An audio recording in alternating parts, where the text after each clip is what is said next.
Hi, welcome back to Waxing On Wednesday, Classic Rock. And today it's another one of my first albums. Today it's my first Van Morrison album. Wavelength. So we really can't get it all in the picture there. Wavelength. This is later 70s.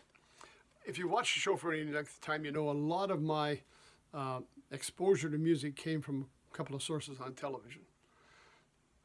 On PBS, we had Austin City Limits and Soundstage.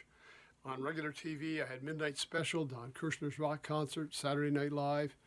Earlier in the 60s, it'd be the Ed Sullivan Show. This is where I first got to see some of these groups and what inspired me to go on and buy albums. This one was an appearance on Saturday Night Live. The album at the time was Wavelength that had just come out. Van Morrison did the two big tunes off there, Wavelength and Kingdom Hall. And I was just blown away.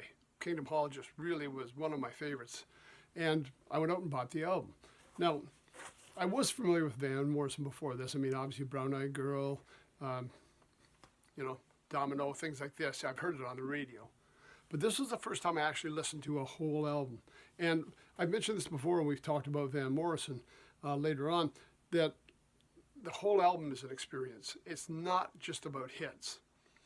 And at this point, some of these songs, I think Wavelength did get some airplay, but he wasn't doing hits like he was with Domino or Brown Eyed Girl. Those were big AM radio hits at the time. But this was a chance for me to experience the whole album together and get a picture of everything that he does. And like I say, it's really hard when you get songs where you're used to hearing the hits all the time, then you go back in the other songs, you say, oh, that's not quite the same as what I was expecting. To explore the whole album together was just an excellent adventure. Give you some idea who's playing on this album.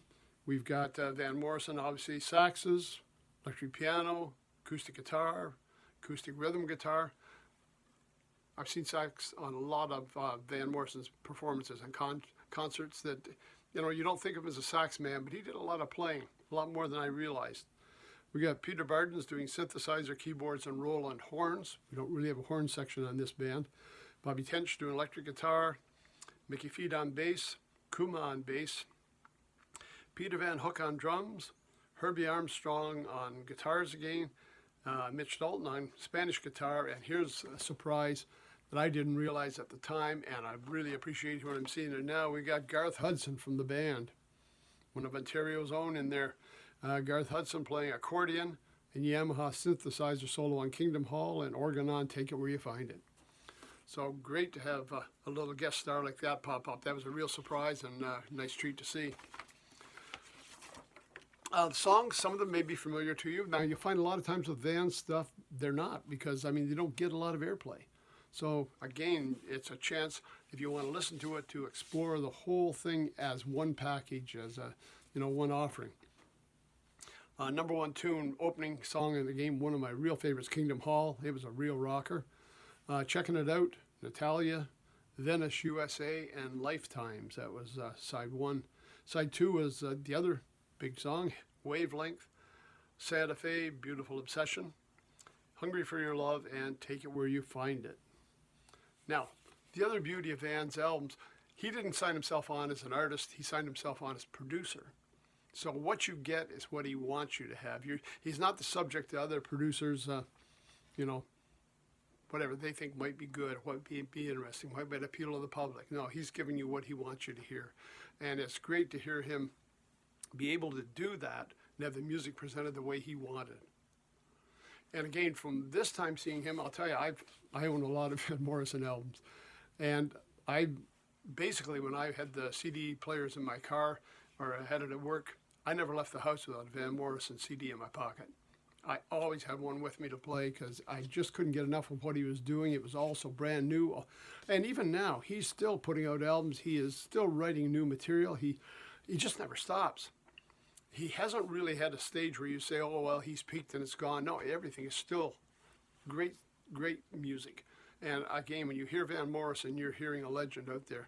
I've been lucky enough to see him once live. I watched a couple of his live stream concerts during the pandemic.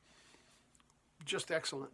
And one other thing, Van had a reputation as being a real curmudgeon, you know, the kind of guy you can't talk to. He just didn't want anything to do with anybody. I'd send off a lyric to him. One of his, not one of mine. I wasn't asking him to do one of my songs. I sent off one of his lyrics to one of his concerts. He actually autographed it and sent it back. I mean, with the reputation he had, I didn't really expect too much. I thought it's probably going to get thrown in the garbage. He's not even going to pay attention to it. But he took the time to autograph it and send it back. And I thought, boy, this guy's a legend.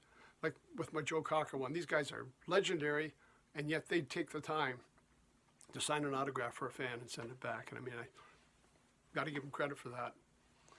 Great music, great performer.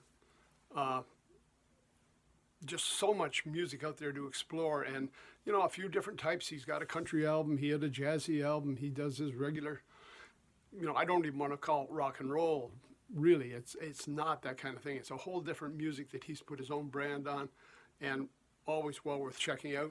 And it all started with me catching an episode of Saturday Night Live.